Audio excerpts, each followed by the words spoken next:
अम्मा जी किन्नी उम्र है ਤੁਹਾਡੀ पता नहीं है किन्नी उम्र ਬਾੜ ਜਿਹੜੇ ਉਹਨਾਂ ਨੂੰ ਕਿ 60 70 ਹੋਏਗੀ ਹਾਂ ਇੰਨੀ ਉਮਰ ਦੇ ਵਿੱਚ ਵੀ ਤੁਸੀਂ ਆ ਦਾਤਰੀ ਫੜੀ ਹੱਥ ਦੇ ਵਿੱਚ ਕੋਈ ਮੁੰਡੇ ਛੁੰਡੇ ਨਹੀਂ ਹੈਗੇ ਪੱਠੇ ਪੁੱਠੇ ਵੱਧਣ ਨੂੰ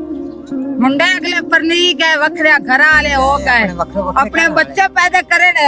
ਕਿਤੇ ਜਾਂਦੇ ਨੇ ਉਹਨਾਂ ਨੂੰ ਸੰਭਾਲਣ ਕੇ ਇਹਨਾਂ ਨੂੰ ਸੰਭਾਲੇ ਉਹਨਾਂ ਨੂੰ ਤਲਬੇ ਤਾਂ ਬਾਹਰ ਪੱਕੀ ਤਾਂ ਸਾਟਿਆ ਕਚਾਰਾ ਕੀ ਇਹਦੇ ਨਾਲ ਅੱਛਾ ਆਪਣੇ ਜੰਮਿਆਂ ਦੀ ਫਿਕਰ ਆ ਤੇ ਜਿਨ੍ਹਾਂ ਨੂੰ ਉਹਨਾਂ ਨੇ ਜੰਮਿਆ ਉਹਨਾਂ ਦੀ ਨਹੀਂ ਫਿਕਰ ਆ ਕੋਈ ਫਿਕਰ ਨਹੀਂ ਅਸੀਂ ਤੇ ਆ ਪਾਣੀ ਲੈ ਕੇ ਆਏ ਆ ਫੜੋ ਅਮਾ ਜੀ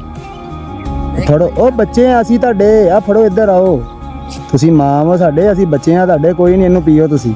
ਇਸ ਉਮਰ ਦੇ ਵਿੱਚ ਵੀ ਤੁਸੀਂ ਕਰਦੇ ਆ ਮੰਗਦੇ ਨਹੀਂ ਹੈਗੇ ਕੋਈ ਹੁੰਦਾ ਬੰਦਾ ਕਿਸੇ ਦੇ ਅੱਗੇ ਹੱਥ ਫਲਾਉਂਦਾ ਉਹਦੇ ਨਾਲੋਂ ਚੰਗਾ ਇਹ ਆ ਬੰਦਾ ਆਪਣੀ ਮਿਹਨਤ ਮਜ਼ਦੂਰੀ ਕਰਕੇ ਤੇ ਖਾ ਲਵੇ ਤਿੰਨ ਜਵਾਨ ਸੀ ਜਿਹੜੇ ਫੌਤ ਹੋਏ ਅੱਛਾ ਅੱਲਾ ਸੋਹਣੇ ਕਿੰਨੇ ਬੱਚੇ ਫੌਤ ਹੋ ਗਏ 4 ਤੇ 8 ਸੀਗੇ ਬੇਟੇ ਮੇਰੇ ਤੇ 4 ਅੱਛਾ ਅੱਛਾ ਚਲੋ ਮਾਂ ਜੀ ਆ ਫੜੋ ਆ ਕੋਈ ਬੱਚਾ ਮੈਂ ਵੀ ਤੁਹਾਡਾ ਬੱਚਾ ਹੀ ਆ ਮੈਂ ਵੀ ਤੁਹਾਡਾ ਪੁੱਤਰ ਆ ਆ ਫੜੋ ਮੈਨੂੰ ਤੰਦਰੁਸਤੀ ਦੇਵੇ ਰਹਿਣ ਦਿਓ ਨਹੀਂ ਨਹੀਂ ਆ ਮਾਂ ਫੜੋ ਇਹ ਸਮਝ ਲਓ ਕਿ ਤੁਹਾਡਾ ਪੁੱਤਰ ਨੇ ਤੁਹਾਨੂੰ ਦਿੱਤੇ ਹੈ ਜਿੱਦਾਂ ਤੁਹਾਨੂੰ ਉਹ ਸੀ ਨਾ ਉਦਾਂ ਹੀ ਤੁਹਾਨੂੰ ਮੈਂ ਵੀ ਤੁਹਾਡਾ ਬੱਚਾ ਹੀ ਹਾਂ ਠੀਕ ਆ ਹਾਂ ਪੰਜ ਟਨ ਪਾਸ ਹਾਂ ਤੁਹਾਨੂੰ ਦੇਖਿਆ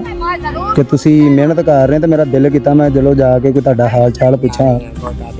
ਤੰਦਰੁਸਤੀ ਦੇ ਸੇ ਆਮੀਨ ਆਮੀਨ ਠੀਕ ਆ ਅੰਮਾ ਜੀ ਇਜਾਜ਼ਤ ਆ ਸਾਨੂੰ ਅੱਲਾ ਤੰਦਰੁਸਤੀ ਅੱਲਾ ਖੈਰ ਅੱਲਾ